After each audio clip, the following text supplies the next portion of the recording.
오늘 본문에서 예수님과 만남을 가진 사람은 시몬입니다. 오늘 본문 25절에서 성경은 시몬에 관해서 이렇게 말합니다. 예루살렘에 시몬이란 사람이 있으니 이 사람은 의롭고 경건하여 이스라엘의 위로를 기다리는 자라. 성령이 그 위에 계시더라. 이렇게 말하고 있어요. 이 말은 그가 하나님의 말씀 안에 거하길 기뻐하고 매 순간 하나님의 선하신 뜻 안에서 참된 위로를 찾던 자였다. 성령께서 그와 함께 하시던 자였다라는 것을 얘기하고 있는 거죠.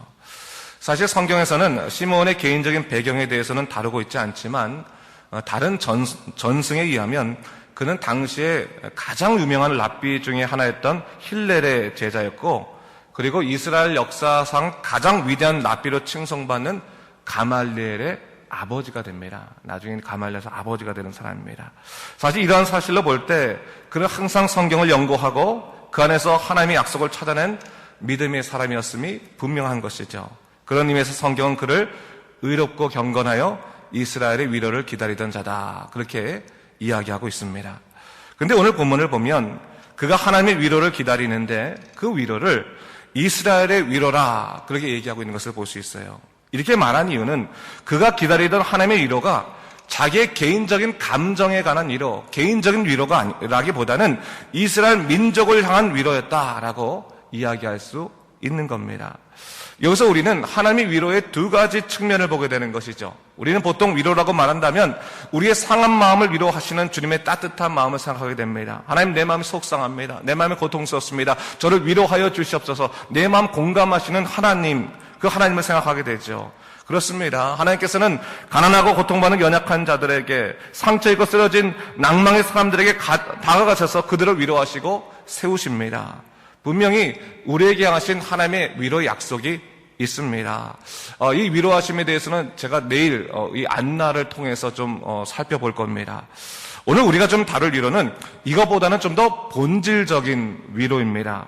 많은 사람들이 인생을 살아가면서 그들의 죄와 허물, 연약함의 문제로 고통을 당하고 있는데, 이러한 인간의 실존에 관한 참된 위로, 참된 진정한 위로는 무엇일까 하는 그런 것이죠. 죄로 인해서 죽을 수밖에 없는 소망 없는 인간의 삶에 대해서 어떠한 위로가 참된 위로가 될 수 있을까? 성경은 오늘 이 시몬의 경우를 통해서 이것을 말하고 있는 것입니다. 제가요, 한국에 있을 때 참 장례를 많이 했던 목사 중에 하나였습니다. 교인들의 장례는 물론이고 교인들 가족 장례들도 하다 보니까 믿는 사람뿐만 아니고 믿지 않는 사람, 불신자들의 장례도 한 적이 종종 있습니다. 근데 여러분, 장례를 하다 보면요, 마지막 인생의 모습이 딱 두 가지로 나눠지게 되는 걸 보게 돼요. 하나는 평강이고 하나는 두려움입니다. 아무리 이 세상에서 떵떵거리고 살았다 할지라도 죽음 앞에서 두려워하는 사람이 있고요, 아무리 이 세상에 험하고 고통 속에 살았다 할지라도 그 죽음 앞에서 의연하고 평강히 그 모든 것들을 받아들이는 사람이 있는 것을 제가 보게 됐어요. 근데 가만히 살펴봤어요. 어떤 사람이 평강의 마지막을 얻고 어떤 사람이 두려움의 마지막을 얻는가라고 본다면 목사 입장에서는 분명히 보이는 거예요. 예수 그리스도의 내 주되심을 고백하고 정말 구원의 확신이 있는 사람들은 그 죽음 앞에서 평강을 찾고, 그리고 하나님을 알지 못하고 세상에서 방황하고 끝까지 하나님의 놀라우신 구원의 역사를 깨닫지 못한 사람들은 그 죽음 앞에서 두려워하는 것을 제가 볼 수 있었습니다. 그러면서 제가 생각하기를, 죽음이 그의 삶이 무엇이었는가를 딱 증명해 주는구나. 죽음의 순간에 우리는 정말로 하나님의 사람인지 구원의 사람인지 아닌지가 분간이 되는구나, 그런 생각을 제가 해보게 됐습니다. 그러면서 마지막 순간에 우리에게 필요한 것은 무엇일까? 결국 이것은 믿음이다라는 것을 굳건하게 제가 깨닫게 된 일이 있습니다. 여러분, 예수 그리스도의 십자가의 구원의 사건은 소망 없는 인간의 죽음에 희망을 부어주시는 하나님의 은혜의 사건이십니다. 제가 보면요, 기독교의 역사도 마찬가지고 오늘날도 마찬가지인데 하나님의 십자가 은혜를 철저히 깨달은 사람들 중에서는요, 어떻게 보면 세상 사람들과는 비교할 수 없는, 다른 사람들의 삶과는 비교할 수 없을 만큼 그 인생에 고통이나 슬픔, 낭망이나 좌절이 있었던 사람이 참 많은 것 같아요. 어떻게 보면 철저히 인간에 대해서 실망을 하고 또한 사회에 대해서 실망을 하고 또한 자기의 연약함에 대해서 실망을 한 사람들이 예수 그리스도를 정말 구주로 온전히 받아들이는 경우들을 제가 많이 보게 됐습니다. 어떻게 될까요? 그것이 뭘까요? 그것은 너무나 간단한 거죠. 사람에게서, 이 사회에서, 인생에서 희망을 찾을 수 없다는 것을 철저히 깨닫고 나서 오직 우리에게 희망을 주시고 소망을 주시는 분은 오직 하나님이시다라는 것을 고백할 수밖에 없기 때문에 그렇게 된 거죠. 저는요, 우리 인생을 살아가면서 분명히 우리가 인식해야 될 4가지 문제가 있다고 생각해요. 그 첫 번째 문제는 죽음의 문제고요. 두 번째 문제는 죄와 허물과 그리고 연약함의 문제예요. 이 총 4가지 문제가 정말로 우리에게 심각하게 믿음을 요구하는 문제인지 분명합니다. 죽음 앞에서 여러분 우리는 아무도 자기의 의를 드러낼 수 없습니다. 죽음 앞에서 우리는 아무도 세상의 능력을 구할 수 없습니다. 오직 예수 그리스도의 능력 가운데서 믿음으로 구원받고 믿음으로 죽음을 통과하여 하나님 나라 가는 것, 그것은 믿음의 세계, 하나님의 은혜의 세계 가운데서만 가능한 것입니다. 또한 우리 인간에게 있는 죄의 문제요, 우리 인간에게 있는 허물의 문제요, 우리 인간에게 있는 연약함의 문제, 아무리 스스로 힘을 갖고 애를 쓰고 해결하려고 해도 결국 그 문제 가운데서 인간은 실망과 고통과 어려움을 겪게 되고 좌절과 낭망을 경험하게 되는 것입니다. 여러분, 인간이 능력이라고 하는 것이 정말로 자기가 할 수 있는 한계 안에서만 벌어지는 거지, 한계를 넘어서면 그 능력이라는 것은 아무런 소용이 없는 거예요. 아무리 애를 써도 소용이 없는 거예요. 아무리 수영을 잘하는 사람이 여러분 태평양 한가운데 딱 떨어뜨려 놓고 너 수영 헤엄쳐가지고 칠레까지 와라 그러면 올 수 있는 사람은 없어요. 아무리 수영을 잘해서 올림픽 선수라고 할지라도 한 1km, 2km 가다가 다 물에 빠져 죽고 맙니다. 그것이 인생인 거예요. 인간의 능력이라고 하는 것이 나는 능력이 있으니까, 나는 할 수 있으니까, 그것 자체가 사실은 하나님이 허락하신 시간에서만 가능하다는 것을 절대로 잊지 말아야 되는 거예요. 그것도 은혜라, 사실은 그것도 하나님께서 그것을 내 능력을 사용할 수 있도록 만들어주신 환경도 내게 은혜인 것을 절대로 잊지 말아야 되는 거예요. 여러분, 그렇다면요, 과연 우리에게 인생의 참된 위로는 뭘까? 위로라는 것이 필요할 텐데 정말 한 가지 위로가 딱 필요하다면 그것은 정말 뭘까를 분명히 우리가 인식해야 된다는 거예요. 우리에게 위로해 줄 사람들이 수없이 많이 있고 위로받아야 될 것들이 많다 할지라도 한 가지 위로만 있어야 된다면 그것은 예수 그리스도를 통한 구원의 위로, 그거 말고는 아무것도 없습니다. 그것을 인정하는 것이 믿음인 것입니다. 여러분, 오늘 본문에요, 바로 그러한 의미에서 시몬이 바로 참된 위로를 하나님에게 구했던 자였음을 성경은 드러내고 있는 것입니다. 여러분, 이 시몬 같은 시몬이 결국 왜 하나님의 위로를 그렇게 기다렸을까요? 왜 그렇게 이스라엘의 위로를 기다렸을까요? 아무리 눈을 뜨고 살펴봐도 인간에게 선한 것이 없고 아무리 희망을 발견하려 해도 이스라엘 공동체의 선한 소망을 발견할 수 없으니까 하나님, 오로지 우리의 참된 소망은 하나님이 약속하신 예수 그리스도 아니면 안 됩니다라는 것을 고백하게 되는 것이죠. 그러면 사람이 아무리 선하다고 해도요, 사람의 선한 것도 사람의 여유 있는 그 마음 가운데서나 가능한 것이지, 여유가 없어지고 고통이 있으면 사람이 선한 거 다 사라진 거예요. 아무리 무슨 공동체가 서로 사랑에 충만하다 할지라도 성령이 지배하지 아니하시는 공동체는 결국 이익 때문에 싸우다가 무너질 수밖에 없는 거예요. 그것이 바로 인간의 삶의 모습이라는 것을 절대로 잊지 말아야 되는 겁니다. 그런데 여러분, 우리 이렇게 성경에서 말하는 참된 위로가 무엇인지를 우리가 분명히 귀로 들었음에도 불구하고 사실 우리 마음속에 그렇게 와닿지 않을 때가 참 많은 것 같아요. 하나님이 주시는 구원의 위로, 알겠어요. 그러나 내게 지금 필요한 것은 구원의 은혜보다는 정말 내 마음에 고통을 주는, 내 삶의 문제를 해결해 주는 이 문제에 대한 위로가 가장 큽니다라고 말할 때가 얼마나 많이 있습니까? 사실 여러분, 우리가 세속적인 삶을 살아가면 살아갈수록 오늘을 즐겁게 살아가는 자들에게는 종말이 보이지 않습니다. 여러분, 종말은 누구에게 보이냐면 철저히 하나님의 말씀 가운데서 인간의 한계를 맛본 사람만이 종말이 보이는 거예요. 어떻게 보면 어떻게 할 수 없는 인간의 한계, 정말 사업도요, 제대로 한번 망해본 사람들이 아무리 인간이 노력해도 우리 될 수 없는 것이 있구나라는 것을 아는 거고요. 정말 질병도 정말 죽을 질병에서 살아난 사람만이 정말로 하나님께서 생명 주신 것이 가장 귀한 것이구나라고 고백할 수 있는 것이고요. 정말로 인간관계에서도 철저히 배반당해본 사람들이 정말 하나님만 의지하는 것이 참다운 인간의 관계구나라는 것을 고백할 수 있는 거예요. 여러분, 다른 것에서 사실은 희망을 찾을 수 없을 때가 너무나 많아요. 근데 여러분, 우리의 이 세속적인 삶 가운데서 우리가 원하는 것은 뭡니까?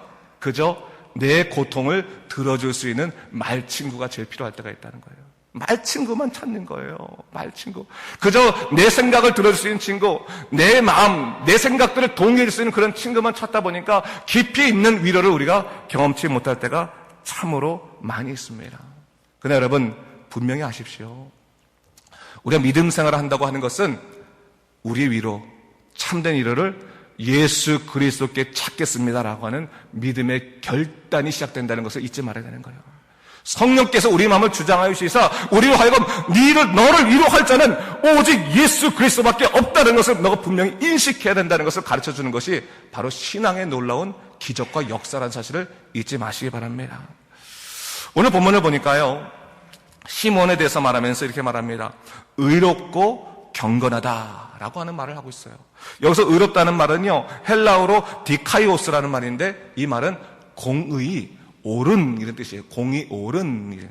그 말은 결국 뭘까요? 이 공이 정말로 공의스럽고 정말로 옳은 것은 결국 하나님밖에 없지 않습니까? 하나님밖에 옳으신 분이 없어요.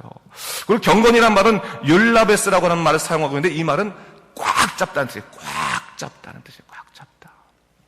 그렇다면 여러분, 의롭고 경건하다는 말은 뭘까요? 하나님을 꽉 잡는 거예요. 하나님을 꽉 잡는 거예요. 꽉 잡을 수밖에 없는 게 뭡니까? 놓으면 죽으니까. 놓으면 끝나니까. 여러분 믿음 생활할 때 정말 하나님을 꽉 잡고 있습니까? 아니 느슨히 잡고 있습니까? 대충 잡고 있는 거 아니에요? 세상과 하나님 사이 왔다 갔다 하기 위해서 정말 대충 잡아야지 꽉 잡으면 또 놓기 힘드니까 어설프게 잡았다가 나는 여기도 속하고 마치 박쥐처럼 왔다 갔다 하는 그런 모습들이 우리에게 있는 것이 아닙니까? 오늘 시몬은 철저히 인간의 삶 가운데서 이스라엘 공동체 가운데서 희망이 없음을 발견하고 희망이 없음을 깨닫고 난 다음에 그가 결정한 것은 뭡니까? 나는 하나님을 꽉 잡겠다네. 꽉 잡겠다.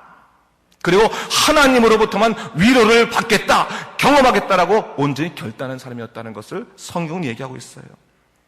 여러분 오늘 성경을 보니까 이 시몬이 매일같이 이 성전에 왔다 갔다 오르락내리락 하면서 예배를 드리고 있는 것을 볼 수 있어요. 근데 여러분 생각해 보세요. 하나님의 위로를 기다리면서 매 순간 이렇게 오르락내리락 하는데 그때가 정해진 시간, 자기가 원하는 시간에 금방 오면 좋을 텐데 아무리 기다려도 그 시간이 오지 않은 것처럼 느껴질 때 그 마음의 답답함을 생각해 보세요. 하나님 언제가 도대체 하나님의 뜻입니까? 분명히 하나님 저에게 회복을 주신다고 말씀하지 않으셨습니까? 하나님 분명히 저에게 위로를 주신다고 말씀하지 않으셨습니까? 그런데 그때가 언제입니까? 아무리 기다려도 아무리 소망해도 내게 위로가 일어나지 않으니 하나님 어느 때입니까? 라고 하는 그 마음 가운데 속상함 가운데서 성전을 오르는 거 생각해 보세요. 여러분 믿음 생활할 때요 일이 항상 잘 풀립니까? 여러분 사업이 다 잘 풀립니까? 가정이 잘 풀립니까? 여러분 인간관계가 다 잘 풀립니까? 안 풀릴 때 있잖아요. 어그러질 때 있잖아요. 망가질 때 있잖아요. 그런데 그 망가질 때 오직 내게 위로 주신 분은 하나님뿐입니다 라고 생각하고 그 성전에 오락내리락 할 때 아무리 그래도 그때가 오지 않은 것 같을 때 여러분의 마음의 심령이 어떻겠어요? 포기하고 싶지 않았겠습니까? 하나님 정말로 하나님 이것은 아니지 않습니까? 라고 하면서 속상하지 않았겠습니까? 근데 오늘 시몬은 어땠다는 거예요? 꽉 잡았다는 거예요. 하나님을 꽉 잡았다는 거예요. 하나님 절대로 내가 하나님만은 놓칠 수 없습니다. 내가 무슨 일이 있더라도 절대로 내 주 하나님이 오르신 것을 내가 믿습니다. 하나님 가운데서 내가 진리를 찾고 위로를 찾겠습니다 라고 하는 그 심령, 그 꽉 잡으면서 하나님을 바라보는 그 심령 가운데서 그가 오늘 예수 그리스도를 만났다는 것을 성경은 증거하고 있는 것입니다. 근데 여러분 오늘 왜 시몬이 그렇게 하나님을 꽉 잡으면서 믿음의 생활을 성전에 오르는 생활을 유지할 수 있었을까요? 그 얘기는 오늘 본문을 보니까 죽기 전에 메시아를 만난다고 하는 성령이 약속이 있었기 때문이다라는 것을 얘기하고 있어요. 이 말은 뭡니까? 하나님의 약속이 자기 가운데 있었는 거예요. 말씀을 통해서 성령을 통해서 내게 주신 그 약속이 있었기 때문에 그 약속을 반드시 하나님께서 이루신다라고 하는 소망의 그런 확신이 있었기 때문에 그는 그 성전에 오를 수 있음을 이야기하고 있는 것이죠. 그 끈질긴 기다림을 빼서 예수를 만났을 때 그의 입에서 어떤 탄성이 나옵니까? 28절 보니까 성경이 이렇게 말합니다. 제가 읽어볼게요. 시몬이 아기를 안고 하나님을 찬송하며 이르되 주제여 이제는 말씀하신 대로 종을 평안히 놓아주시는도다. 내 눈이 주의 구원을 보았사오니 이는 만민 앞에서 예비하신 것이요 이방을 비추는 빛이요 주의 이스라엘의 영광이니이다 라고 하고 있어요. 얼마나 기뻤으면 주님, 이제는 전 죽어도 여한이 없습니다. 이제서야 주님께서 저를 놓아주시는군요. 제가 갖고 있는 이 인생의 고통에서부터, 이 인생의 쓰라림에서부터, 이 불신앙에서부터, 이 고통의 절망에서부터 나를 이제서야 풀어주시는군요 라고 말하면서 기뻐하면서 그가 안도의 한숨을 쉬는 것이 오늘 본문에 나온다는 거예요. 누가 그러한 위로 주신 거예요? 하나님이시라는 것을 얘기하고 있는 거예요. 여러분, 이것은 예수님이 오신 그 해에 일어난 일입니다. 오랫동안 희망 없는 시대를 살아가던 한 사람이 예수로 인해서 운명이 뒤집힌 시대를 맞이하게 된 것을 성경은 얘기하고 있는 것입니다. 이것은 가히 혁명과도 같은 일이에요. 혁명과도 같은 일이에요. 여러분, 전 여러분들한테 한번 물어보고 싶어요. 여러분의 삶 가운데 정말 혁명과 같은 일이 신앙입니까? 여러분, 그것을 한번 돌아볼 필요가 있어요. 내가 하나님을 찾게 된 것, 주님을 나의 구주로 영접하게 된 것, 정말 내가 하나님의 뜻대로 살아가는 것이 내 인생의 가장 혁명과 같은 일입니다라고 고백하고 있습니까? 아니면 그냥 옆에 사람이 다 질질질 끌려다니까 아직까지도 막 코에 끌려가지고 귀에 끌려가지고 다니는 그냥 하기 싫은 믿음 생활을, 그냥 하기 싫은 교회 생활을 유지하고 있는 것입니까? 오늘 성경은 뭐예요? 혁명과 같은 일이라는 것을 얘기하고 있는 거예요. 시대를 뒤집는, 역사를 뒤집는, 인생을 뒤집는 반전의 놀라운 사건이라는 혁명 같은 일이 너희 삶 속에 일어났다. 그것이 바로 예수를 만난 사건이다. 그것이 바로 하나님을 만난 사건이라고 해서 절대로 잊지 말아라는 것을 얘기하고 있는 거예요. 여러분, 오늘 우리가 시므온과 같은 감격이 있는지를 돌아볼 필요가 있는 것이죠. 나는 정말로 복음의 감격으로 사는 사람인가? 나는 정말로 하나님을 꽉 잡고 사는 사람인가? 정말로 나의 죄를 해결해 주시고, 나의 죽음의 문제를 해결해 주시고, 나의 연약함과 나의 부족함을 깨우쳐 주시고, 나로 하여금 하나님의 뜻에 따라 살게 하신 그 하나님을 내가 꽉 붙잡고 있는가? 한번 돌아볼 필요가 있다는 거예요. 오늘 좀 더 구체적으로 보자면 시므온이 예수 그리스도를 만나게 되는 그 사건이 몇 가지로 드러나죠. 그 첫 번째가 뭡니까? 아까도 말했지만 26절에 뭐라고 말해요? 그가 주의 그리스도를 보기 전에는 죽지 아니라는 성령의 지시를 받았다라고 말하고 있어요. 그가 예수님을 기다리게 된 이유를 뭐라고 말합니까? 성령의 지시함 때문이었다. 그 말이 뭐예요? 나를 향한 하나님의 계획 때문이었다라는 것이고, 또 하나 뭡니까? 하나님의 부르심 때문이었다라는 것을 얘기하고 있는 거예요. 그것이 너무나 소중해서 절대로 어떠한 상황에서도 내 주 하나님을 포기하지 않았다는 것을 얘기하고 있는 거예요. 다른 말로 하면 뭐냐면 하나님을 꽉 잡을 수 있는 비결은 뭐예요? 나를 향하신 하나님의 계획과 약속과 부르심을 깨달았을 때 가능하다는 거예요. 내가 왜 교회를 다니는지, 내가 왜 믿음 생활하는지, 내가 왜 죽을 수밖에 없는 운명이었는데 하나님의 뜻대로 살아가는지를 깨달고 난 다음에 하나님을 꽉 붙잡을 수 있다는 거예요. 여러분, 혹시 여러분이 하나님을 꽉 붙잡고 있지 못하다면 왜 꽉 붙잡고 있지 못하는지를 좀 생각해 보세요. 나를 향하신 하나님의 뜻을 내가 알고 있는지, 정말 하나님께서 죽으시면서 나를 구원하신 이유를 알고 있는지, 그 이유를 모르면 우리가 하나님을 꽉 붙잡을 수가 없는 거예요. 그러나 나를 향하신 그 주님의 사랑과 계획을 알면 하나님을 꽉 붙잡을 수 있는 거예요. 어디가 있든지 하나님, 저는 주님 포기할 수 없어요. 주님 포기할 수 없어요. 내가 주님 포기하면 어디 갑니까? 다른 어느 곳에서 희망이 없는데 내가 주님 포기할 수 없기 때문에 이 자리 가운데서 내가 하나님을 꽉 붙잡습니다. 그것은 바로 하나님이 나를 향하신 계획들, 그거를 내가 깨우치면서 가능한 일이죠. 근데 여러분, 그것을 우리 마음에 깨우쳤다 할지라도 내 뜻대로 살아가면서는 하나님의 놀라우신 역사를 맛볼 수 없어요. 오늘 성경을 또 보니까 뭘 얘기하고 있냐면요, 27절에 보니까 2절에 이렇게 말하고 있어요. 성령의 감동으로 성전에 들어가면 마침 부모가 율법의 관례대로 행하자 하여 그 아기 예수를 데리고 오는지라. 그 말은 뭐예요? 하나님께서 우리들에게 당신의 놀라우신 역사를 허락하시는데, 특히 시몬에는 예수를 만나는 놀라운 역사를 허락하시는데 그것이 어떤 것에 의했다고 말해요? 성령의 감동으로 되었다는 것을 얘기하고 있는 거예요. 그 말은 뭐예요? 우리의 감정으로 사는 것이 아니라, 우리의 생각으로 사는 것이 아니라 성령의 감동으로 살 때만 하나님의 놀라우신 그 계획의 역사가 이루어지는 것을 우리가 깨달을 수 있고 우리가 누릴 수 있다는 것을 얘기하고 있는 거예요. 하나님 안에 있어야지만 성령의 붙잡힘이 되어야만 하나님께서 우리를 인도하셔야지만 우리가 하나님의 뜻이 우리 삶에 이루어지는 것을 보게 된다는 것을 얘기하고 있는 것이죠. 여러분, 무엇을 위해 기도하십니까? 오늘 여러분, 하나님 나를 인도하여 주시옵소서. 성령이여 나를 인도하여 주시옵소서. 나로 하여금 세상적으로 살지 않게 하시고 나로 하여금 예수 그리스도의 말씀대로 성령의 능력대로 살아가도록 인도하여 주시옵소서라고 기도해야 될 때예요. 사실은 여러분, 기도해야 될 때예요. 믿음 생활할 때 다른 허튼 것 볼 때가 아니에요. 하나님만 바라봐야 될 때예요. 믿음을 가리는 모든 것들에 의해서 내가 넘어질 때가 아니에요. 예수 그리스도의 능력으로 살아가야 될 때예요. 성령의 비전도 알지 못하고 성령의 감동도 없는 그런 믿음 생활이 어떻게 우리에게 믿음 생활로 말할 수 있겠습니까, 여러분? 그건 분명한 거예요. 여러분, 습관과 경건은 달라요. 그냥 왔다 갔다 하는 습관적인 삶과 매주 하나님 만나서 감격으로 하나님을 고백하는 것은 다른 거예요, 여러분. 그걸 분명히 알아야 되는 거예요.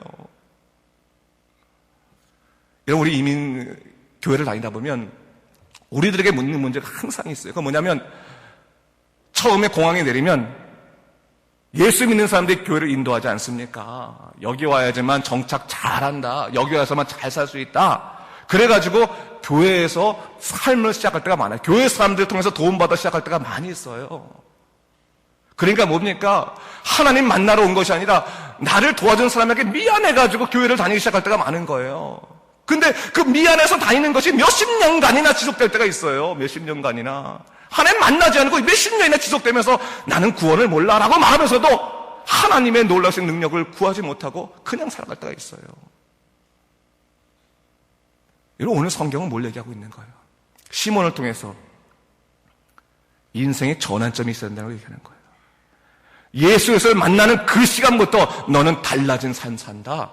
예수를 만나는 그 순간부터 너는 죽어도 여한이 없습니다라고 말하는 그 삶을 살게 된다는 것을 얘기하고 있는 거예요. 그 전까지는 하나님의 약속을 보기 전까지는 내가 죽지 못합니다. 하나님 어떻게 살아야 될까요? 라고 고민하던 그 인생이 예수를 만나고 나니까 뭡니까? 주제요, 이제 이 종을 편안히 놓아주셨습니다 라고 말하면서 정말로 감격과 여유 있는 인생을 살아가지 않습니까? 오늘 제가 말씀을 마치는데요, 여러분, 제가 아침부터 와서 이렇게 목을 놓아서 소리를 지르는 이유는 딱 한 가지밖에 없습니다. 제가 이게 소리를 제가 오늘 말씀을 어저께 준비하는데 제 마음에서 막 아픔이 있는 거예요. 아픔이 있는 거예요. 어떤 아픔이 있냐면 정말 예수만을 믿고 예수만을 섬기고 예수만을 사랑하며 살기도 부족한 이 세상 속인데 예수를 바라보지 못하고 살아가는 인생, 여러분, 그거는 아니에요. 예수님 몰랐습니다라고 그렇게 변명할 수가 없는 거예요. 예수 알잖아요. 교회 다니잖아요. 그 변명할 수가 없는 거예요. 우리에게 필요한 건 뭡니까? 하나님, 내가 내 뜻대로 사는 인생이지만 이제는 성령의 감동으로 살도록 인도하여 주시옵소서. 성령의 지시함으로, 성령의 비전으로 나를 향하신 하나님의 놀라운 약속으로 살도록 인도하여 주시옵소서. 그것이 아니면 내 인생 도저히 살아갈 수 없습니다. 주님 도와주세요. 그런 간절한 주님을 향한 기도가 있을 때 우리는 변화된 놀라운 역사 가운데 살아갈 줄을 믿습니다. 여러분, 여러분의 삶 가운데 정말 시몬과 같은 오늘 만남이 있어서 더욱더 놀라운 하나님의 은총으로 살아가는 믿음의 사람이 되시기를 주님의 이름으로 축원합니다. 기도하겠습니다.